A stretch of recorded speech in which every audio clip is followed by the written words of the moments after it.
আসসালামু আলাইকুম। আরবিডি নিউজের সর্বশেষ আন্তর্জাতিক সংবাদে সবাইকে আমন্ত্রণ জানাচ্ছি। সঙ্গে আছি আমি রাজীব। প্রথমেই জেনে নেওয়া যাক কী থাকছে এখনকার সংবাদে। স্বাধীনতার ইতিহাস নতুন করে লেখার পরিকল্পনা নরেন্দ্র মোদীর। সৌদি আরব ও আরব আমিরাতের সঙ্গে সম্পর্ক উন্নয়নের পথে তুরস্ক। ভারত, আমেরিকা, জাপান ও অস্ট্রেলিয়ার সম্মেলন বিষাক্ত মানসিকতার পরিচায়ক বলছে চীন। সিরিয়ার কঠিন পরিস্থিতি সমাধানে যৌথ প্রচেষ্টায় তুরস্ক, রাশিয়া ও কাতার। এবং সর্বশেষ থাকছে চীনকে মোকাবেলায় $1 বিলিয়ন ভ্যাকসিন চুক্তি।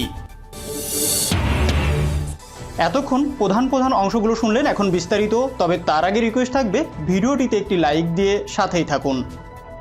স্বাধীনতার ইতিহাস নতুন করে লেখার পরিকল্পনা নরেন্দ্র মোদীর। স্বাধীনতা সংগ্রামের ইতিহাসের পুনর্নির্মাণ চান ভারতের প্রধানমন্ত্রী নরেন্দ্র মোদী। কলকাতা ভিত্তিক মিডিয়া আনন্দবাজার পত্রিকা জানিয়েছে, মূলত সেই ডাক দিয়েই শুক্রবার অর্থাৎ 12ই মার্চ স্বাধীনতার 75 বছর পূর্তি উৎসবের সূচনা করেন তিনি। রাজনৈতিক শিবিরের মতে এর মাধ্যমে স্বাধীনতার কংগ্রেসময় ইতিহাস পাল্টাতে চান তিনি। নেহেরু গান্ধী পরিবারের উপর থেকে অন্তত কিছুটা আলো সরিয়ে তুলে ধরতে চান ইতিহাসে উপেক্ষিতদের অবদান। তেমনি স্বাধীনতার মূল লক্ষ্যের সঙ্গে কৌশলে মেশাতে চান নিজের সরকারের বিভিন্ন প্রকল্পকেও, যাকে স্বাধীনতা সংগ্রামে সংঘের তেমন ভূমিকা না থাকার অভিযোগ মোছার চেষ্টা হিসাবে দেখছেন অনেকেই। এদিন সাবরমতী আশ্রমে প্রধানমন্ত্রী বলেন, ডান্ডি যাত্রার দিনেই এই মহা উৎসবের সূচনা করা হলো। স্বাধীনতার জন্য দেশের বিভিন্ন প্রান্তে প্রত্যন্ত কোণায় যত আন্দোলন হয়েছে তা দেশের সামনে সেভাবে আসেনি, কিন্তু আসা উচিত ছিল। এই প্রসঙ্গে কুকা, ভিল, মুন্ডা, চম্পারণ, চুয়ার, বিরসা মুন্ডার সংঘর্ষের প্রভৃতি প্রশংসাও করেছেন নরেন্দ্র মোদী। শুনিয়েছেন তামিলনাড়ু থেকে মিজোরাম, গুজরাট থেকে উড়িষ্যা, বিভিন্ন প্রান্তে নানা দলিত, আদিবাসী নেতা ও গোষ্ঠীর আন্দোলনের কথা। অন্যান্য বহু নেতার সঙ্গে এদিন মাত্র একবার জওহরলাল নেহরুর নাম উল্লেখ করতে শোনা গেছে নরেন্দ্র মোদীকে। বারবার বলেছেন বল্লভভাই প্যাটেল, মোহনদাস গান্ধী, সুভাষচন্দ্র বসু নেতৃত্বের কথা। এর আগে খোদ পার্লামেন্টে দাঁড়িয়েও মোদী বলেছিলেন, স্বাধীনতা সংগ্রামের যাবতীয় কৃতিত্ব দাবি করে একটি মাত্র দল, একটি পরিবার। কংগ্রেস সহ বিরোধী দলগুলো বারবার মনে করিয়ে দেয়, স্বাধীনতার লড়াইয়ের সঙ্গে আরএসএস কিংবা জনসংঘের যোগ ক্ষীণ। আনন্দবাজার পত্রিকার প্রতিবেদনে বলা হয়েছে, সেই অভিযোগ মুছে স্বাধীনতার উৎসবকে মোদী তার নিজের ভাবমূর্তির সঙ্গে একাত্ম করতে চাইছেন বলে ধারণা অনেকেরই। মোদীর দাবি, স্বাধীনতা সংগ্রামের মূল ভর কেন্দ্র আত্মনির্ভরতা, যা তার সরকারের লক্ষ্য। রাজনৈতিক শিবিরের মতে এই উৎসবের মাধ্যমে তিনি সরকারের সঙ্গে প্রান্তিক, দলিত, পিছিয়ে থাকা জনগোষ্ঠীকে যুক্ত করতে চান। তেমনি আবার এই মেঘা উৎসবের মাধ্যমে কেন্দ্রের নীতিগুলোর সঙ্গে কার্যত একাত্ম করতে চান স্বাধীনতা সংগ্রামকে। রাজনৈতিক সূত্রের মতে স্বাধীনতা সংগ্রামের ইতিহাসে ভারতীয় জাতীয় কংগ্রেসের গুরুত্ব কমিয়ে নতুন এক অধ্যায়ের জন্ম দিতে চান নরেন্দ্র মোদী।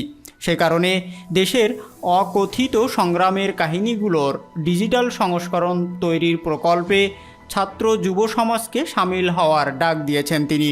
প্রধানমন্ত্রী মোদী জানিয়েছেন, আদিবাসীদের সংগ্রামের ইতিহাস নিয়ে আলাদা সংরক্ষণাগার হবে। সৌদি আরব ও আরব আমিরাতের সঙ্গে সম্পর্ক উন্নয়নের পথে তুরস্ক। মধ্যপ্রাচ্যের ইসলামিক রাষ্ট্র সৌদি আরব ও সংযুক্ত আরব আমিরাতের সঙ্গে সম্পর্ক উন্নয়নে প্রস্তুত ইউরোপের মুসলিম রাষ্ট্র তুরস্ক। অথচ এই দু দেশকে আরব বিশ্বে আঙ্কারার সবচেয়ে বড় প্রতিদ্বন্দ্বী বলে বিবেচনা করা হচ্ছে বলে মত দিয়েছেন তুর্কি পররাষ্ট্রমন্ত্রী মেভলুত কাভুসোগলু। তিনি বলেছিলেন, সম্প্রতি আবুধাবিকে আমরা আরও ইতিবাচক বার্তা দিয়েছি। তাদের সঙ্গে কোনোভাবেই আমাদের কোনো সমস্যা নেই। তাদের প্রতি আরও উদার মনোভাব দেখাতে চাচ্ছি আমরা। ফরাসি বার্তা সংস্থা এএফপি খবরটি দিয়েছে। 2018 সালের অক্টোবরে সৌদি কনসুলেটে সাংবাদিক জামাল খাশোগি হত্যাকাণ্ডের পর সৌদি আরবের সঙ্গে তুরস্কের সম্পর্কের চরম অবনতি ঘটে। শুক্রবার কাভুসোগলু বলেন, নির্মম এই হত্যাকাণ্ডকে দ্বিপাক্ষিক ইস্যু হিসাবে দেখছে না তুরস্ক। সৌদি আরবের সঙ্গে সম্পর্ক উন্নয়ন না করার কোনো কারণ আমি দেখছি না। উল্লেখ্য, খাশোগি হত্যাকাণ্ডে 26 সৌদি সন্দেহভাজনকে বিচারের আওতায় আনার চেষ্টা করছে তুরস্কের একটি আদালত। ভারত, আমেরিকা, জাপান ও অস্ট্রেলিয়ার সম্মেলনে বিষাক্ত মানসিকতার পরিচয় বলছে চীন। মার্কিন যুক্তরাষ্ট্র, ভারত, জাপান ও অস্ট্রেলিয়ার যৌথ সম্মেলনের প্রতিবাদ জানিয়েছে চীন। চীন এক বিবৃতিতে বলেছে, forum the quadrilateral security dialogue বা কোয়াড এর সম্মেলন আবারও শীতল যুদ্ধকালীন বিষাক্ত মানসিকতার কথাই স্মরণ করিয়ে দিচ্ছে।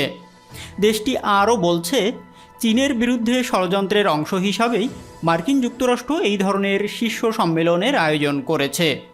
শুক্রবার মার্কিন প্রেসিডেন্ট জো বাইডেনের আয়োজনে এই শীর্ষ বৈঠক অনুষ্ঠিত হয়। এই বৈঠকে সিদ্ধান্ত হয়েছে, আগামী বছরের শেষ নাগাদ লক্ষ্যমাত্রার চেয়ে বাড়তি 100 কোটিরও বেশি করোনার টিকা তৈরি হবে ভারতে।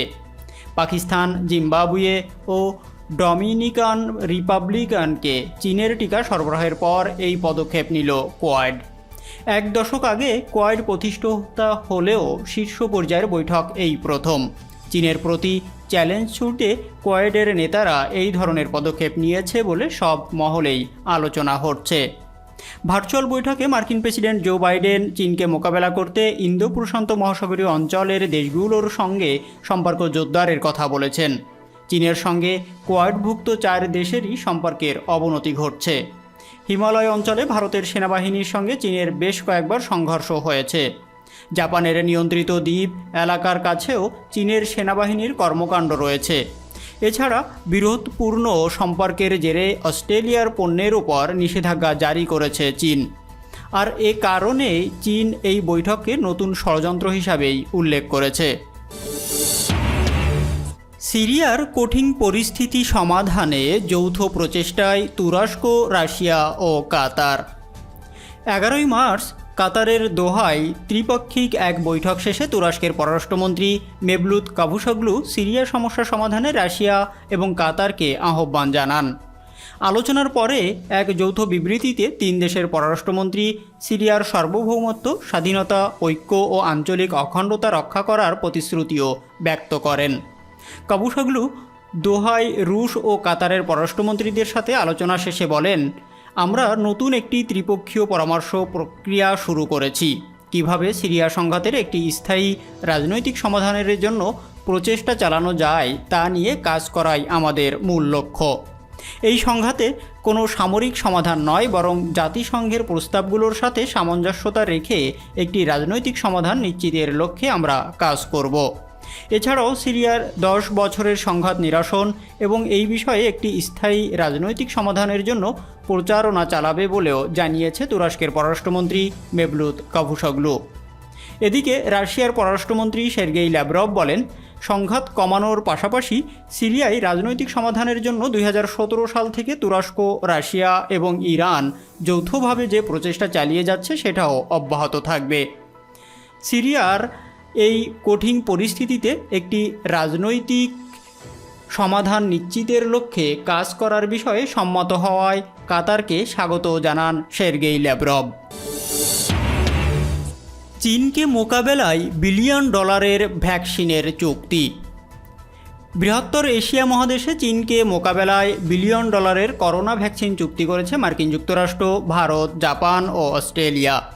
ইন্দো প্যাসিফিক অঞ্চলের এই 3টি দেশের সঙ্গে মিলে আগামী 2021 সালের শেষ নাগাদ যুক্তরাষ্ট্র পুরো এশিয়া জুড়ে ভ্যাকসিন ডোজ সরবরাহ করবে।